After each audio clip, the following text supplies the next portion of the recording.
बिस्मिल्लाहिर्रहमानिर्रहीम। अस्सलाम वालेकुम। लाखों करोड़ों दुरूदो सलाम मोहम्मद मुस्तफ़ा सल्लल्लाहु अलैहि वसल्लम और आले मोहम्मद पर। मैं हूं उमर दराज गोंदल और आप मेरा फेसबुक और यूट्यूब चैनल देख रहे हैं। शहबाज गिल के हवाले से बहुत कुछ किया गया। एक आप जानते हैं कि जिस तरीके से पार्लियामेंट लॉजेस के अंदर पुलिस पहुंची, पार्लियामेंट लॉजेस के हवाले से छापे मारे गए, वहां से पिस्टल विस्टल भी बरामद किया गया। अच्छा, इस बार कोई किसी किस्म की ना पार्लियामेंट की खुद मुख्तारी मुतासर हुई, ना पुलिस दाखिल होने के ऊपर पाकिस्तान पीपल्स पार्टी वालों का खून खोल उठा। जब JUFA के कारकुनों के खिलाफ इमरान खान के दौर में कार्रवाई हुई थी तो बताया गया था ये पार्लियामेंट की सुप्रीमेसी के ऊपर एक बहुत बड़ा हमला है। लेकिन अब चूंकि इमरान खान के खिलाफ ये सब कुछ हो रहा है तो सिर्फ एक रजा रबानी से होम्योपैथिक किस्म का बयान जारी करवा दिया गया, उसके अलावा कुछ नहीं हुआ। और इस्लामाबाद पुलिस ने जो वो कर सकती थी उसने किया। आज शहबाज गिल ने खुद कैमरे के सामने, उस दिन छापा पड़ा था पार्लियामेंट लॉजेस के अंदर, तो वहां पे सवाल उनसे हुआ था, तो उनसे पूछा गया था क्या जो खबरें आ रही हैं आपसे मुतालिक क्या वो दुरुस्त है। उन्होंने कहा जी बिल्कुल, मेरे साथ मेरा वो इस्तेसाल किया गया, ये बात ठीक है। आज मतीउल्लाह जान ने उनसे सवाल किया और स्पेशली जो जिनसी मामलात हैं, जो इल्जामात लग रहे हैं, उसके ऊपर बात किया। उसके ऊपर उन्होंने कहा जी इसमें 100% बात ठीक है, मेरे जो नाजुक आज़ा हैं उनके ऊपर बिजली के करंट या बिजली के झटके, इलेक्ट्रिक शॉक जिसको कहते हैं, वो दिए गए। अब ये पाकिस्तान के अंदर ही हो सकता है। मुझे ये बताइए कि क्या ये इंसानियत की तजलील है या नहीं है, ये डिग्निटी ऑफ ह्यूमन के खिलाफ है या नहीं है, ये ह्यूमन राइट्स की वायलेशन है कि नहीं है, क्या ये सिर्फ पाकिस्तान में ही होता है या पूरी दुनिया में होता है। मेरे ख्याल से तो दुनिया के किसी हिस्से में कोई मुहज़्ज़ब मुल्क, कोई मुहज़्ज़ब मुआशरा ये काम नहीं कर सकता। लेकिन आज शहबाज गिल ने खुद मतीउल्लाह जान के सवाल के ऊपर यह बात मानी है, उनके साथ हो रहा है। लेकिन मजाल है कि पाकिस्तान के सहाफती हलकों में इस्लामाबाद पुलिस से पूछा गया हो, अगर इस्लामाबाद पुलिस ने नहीं किया तो जिसने किया उससे पूछा गया हो, या ये डिबेट हुई हो कि कम से कम इसका जवाब दो। इमेजिन कीजिए अगर कोई ऐसा इल्जाम खुदा न खास्ता इमरान खान के दौर में लगता तो इस वक्त मीडिया ने आसमान सर पे उठाया होता। इस वक्त कहा जाता कि पता नहीं ये किस किस्म का दौर हुकूमत है, जबर का, जुल्म का। लेकिन चूंकि अब इमरान खान के एक साथी के खिलाफ हो रहा है तो सारी चीजें काबिल कबूल है, कोई इस बारे में पाबंदी या उस किस्म की सूरत हाल का सामना नहीं है। लेकिन एक और बात, जैसे ही आज शहबाज गिल अदालत से निकले, उन्होंने हथकड़ियां पहनी हुई थी और यूं हाथ ऊपर किया हथकड़ियों में, उन्होंने कहा जमील फारूकी के लिए आवाज उठाओ और हर किसी को नंगा मत होने दो। क्योंकि जमील फारूकी भी कह रहा है मुझे नंगा किया गया, मेरे कपड़े उतारे गए। शहबाज गिल के बारे में भी यही खबरें हैं। अब मुझे ये बताइए कि आखिर इसके ऊपर बतौर मुआशरा हम किस करें। देखें, कोई कितना बड़ा ही क्यों ना जुर्म करने वाला हो, कोई कितना बड़ी, लेकिन क्या ये जेब देता है कि आप उसके कपड़े उतार दें, आप उसकी तस्दीक करें। अब तो इस्लामाबाद हाई कोर्ट ने भी कह दिया, तहरीरी जो उन्होंने हुक्मनामा जारी किया कि शहबाज गिल के हवाले से इल्जामात को इग्नोर नहीं किया जा सकता। आप एक रिटायर्ड जज से इसकी तहकीकात करवाएं।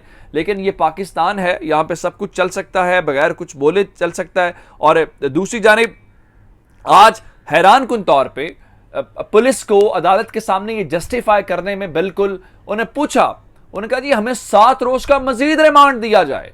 जज साहब ने पूछा, ज़ेबा जोहरी साहब ने 2 रोज का जिस्मानी रिमांड देने के बाद मेरे पास ऑप्शन छोड़ी ही क्या है, क्या मजीद आपने क्या तलाश करना है। मालूम यह हुआ जी वो फोन अभी मजीद करने हैं। उनका फोन तो आपने ले लिया, नहीं जी वो नीला पीला कोई और रंग के फोन हैं वो हमने लेने हैं। अब इससे आप अंदाजा करें कि ये किस किस्म की सूरत हाल है। दूसरी जानिब वही जमील फारूकी की बात कर रहे हैं, जमील फारूकी के हवाले से आज उनको अदालत में पेश किया गया। उनका रिमांड जो है उनको पुलिस लेके चली गई है, अचानक उनको मजिस्ट्रेट के सामने पेश किया गया और 72 घंटे गिरफ्तारी के बाद पुलिस ने जुडिशल मजिस्ट्रेट के सामने कहा जी ये हमारा दायरा इख्तियार ही नहीं है, ये FIA का केस है और जमील फारूकी को FIA के हवाले किया जाए।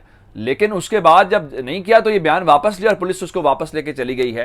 यानी आपने गिरफ्तारी फिर क्यों की, मुकदमा तो आपका था, आपने 72 घंटे उसको अपनी कस्टडी में क्यों रखा, इसका भी कोई जवाब नहीं है। जाहिर बात है जवाब होगा भी क्यों, क्योंकि इसका मतलब ये है कि सिर्फ और सिर्फ वो फिलहाल सबक सिखाना है। जिस तरह आप जानते हैं कि इनको सबक सिखाया जा रहा है, फिर उधर आरिफ हमीद भट्टी साहब, रात को मैंने इस हवाले से आपको खबर दे दी थी कि उनको ऑफर कर दिया गया है। अब उनको ऑफर किसने किया है, ये मेरा गवर्नमेंट ने किया है, कोई कंसर्न नहीं है। उनके चैनल जेएनएन ने किया है, क्यों किया है, किसी को कोई इल्म नहीं। आप जानते हैं कि कौन कर सकता है। दोस्तों, पूछा तो जाता है कि उनको ऑफर किया गया। जब हम ये पूछते हैं किसने किया, इस सवाल का जवाब किसी के पास नहीं है। और फिर आज इमरान खान का जलसा हो रहा है। जब आप वीडियो देख रहे होंगे तो खान साहब की स्पीच आपने लाइव नहीं देख सके होंगे। उसकी वजह यह है कि लाइव आज भी नहीं दिखाई जा रही, और सूरत हाल इस वक्त यह है कि इमरान खान का खौफ हर तरफ लेके बैठा हुआ है। इस केस को जमील फारूकी और शहबाज गिल को छोड़ के खान साहब जो हैं वो इलेक्शंस मांगते हैं, लेकिन ये कैसा इलेक्शन कमीशन है जो खुद भी इलेक्शन से भागता है? ये कैसी पॉलिटिकल पार्टीज हैं जो इलेक्शन से भागती हैं? खान साहब तो कह रहे हैं नेशनल असेंबली के इलेक्शंस कराओ, लेकिन खैबर पख्तूनख्वा में तो आपको इलेक्शन चाहिए, पंजाब में तो चाहिए, लेकिन सिंध के अंदर इलेक्शन नहीं चाहिए। आप अंदाजा ये करें कि यहां पे पीपल्स पार्टी ये चाहती है कि जनाब इलेक्शन डिले कर दिया जाए। क्यों? यानी अगर बारिश हो रही थी, अगर मौसम की खराबी है, तो ये अभी NA 245 के अंदर इलेक्शन कैसे हो गया? वहां पे आपने कैसे होगा? आपको अंदाजा था कि हम इमरान खान कैंडिडेट को हरा लेंगे। लेकिन अब खबर मैं आपको दे देता हूं कि इलेक्शन कमीशन ऑफ पाकिस्तान का जो एक हुआ है जी इजलास, और उसके अंदर कराची और हैदराबाद डिवीजन में बल्दियाती इंतखाबात जो 28 अगस्त को होने थे वो मुलतवी कर दिए गए हैं। अब ये सवाल पूछा जाना चाहिए कि आखिर ये मुलतवी क्यों किए गए हैं। और शहबाज गिल वाले मामले के अंदर मैं वो बाकी खबर आपको दी, ये खबर उसमें बताना भूल गया कि उनका जिस्मानी रिमांड आज पुलिस की जो इस्तदा है वो मुस्तरद कर दी गई है, और उनको जुडिशल रिमांड के ऊपर जेल भेज दिया गया। यानी पुलिस की कस्टडी में फर्दर उनको देने से इनकार कर दिया गया। और बहाना ये बनाया जा रहा था हमने इनका पॉलीग्राफिक टेस्ट कराना है। पूछा गया कहाँ कराना है? पहले अदालत को कहा इस्लामाबाद कराना है, हो सकता है हमको लाहौर इनको ले जाना पड़े। यानी कोई उसका सर पैर नहीं है। वापस इस खबर की तरफ आते हैं जनाब कि जो बल्दियाती इलेक्शंस वाला मामला है उसको फिलहाल मुलतवी कर दिया गया। अब सवाल इनसे पूछा जाए कि ये भाई आपने मुलतवी क्यों किया है, लेकिन बताया गया जी चीफ इलेक्शन कमिश्नर की सदारत में एक फैसला हुआ है। अगर तो मौसम वजह थी तो NA 245 कैसे हो गया?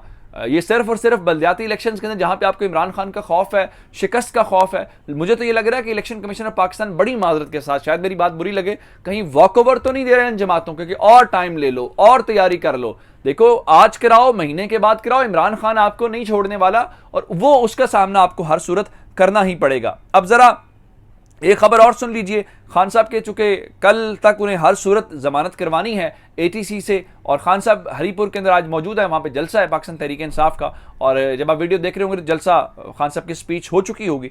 तो मैं आपको बताना ये चाहता हूं कि खान साहब ने कल ATC के अंदर पेश होने का फैसला कर लिया है, जहां पे वो अपनी जमानत को परसू करेंगे, और जिसका मतलब ये है कि जारी बात है ये एक मामला है। अच्छा, इंतखाबात मुलतवी करने के हवाले से जमात इस्लामी की आवाज बड़ी मौसर है। तहरीक इंसाफ भी चाहती है इलेक्शन हो, जमात इस्लामी भी चाहती है। जमात इस्लामी के हाफिज नईमुर रहमान साहब कह रहे हैं कि जनाब हम तो इस मामले के ऊपर एहतजाज करेंगे और धरना देंगे। जारी बात है, बनता भी है। इलेक्शन कमीशन से पूछा जाना चाहिए, आपका काम तो इलेक्शन करवाना है, आप इलेक्शन डिले करने की तरफ भागते हैं। NA 75 डस्का की बारी तो आप बड़े मुतहरिक थे, लेकिन यहां पे आपका मयार बिल्कुल और तरह से हो जाता है। लेकिन इलेक्शन कमीशन है। फिर एक खबर के, एक तस्वीर के बहुत चर्चे हैं इस वक्त। शहबाज शरीफ और उनकी काबीना जो है वो गई हुई है वहां पे कतर के दौरे के ऊपर। ये आप तस्वीर देख पा रहे हैं, ये एक तस्वीर उस फुटेज में से निकाली गई है जो सरकारी तौर पे जारी की गई है, जिसमें जनरल बाजवा मौजूद हैं, जिसमें अयाज सादिक मौजूद हैं, दीगर नून लीग के रहनुमा मौजूद थे। एक शख्सियत का तज़किरा करना जरूर,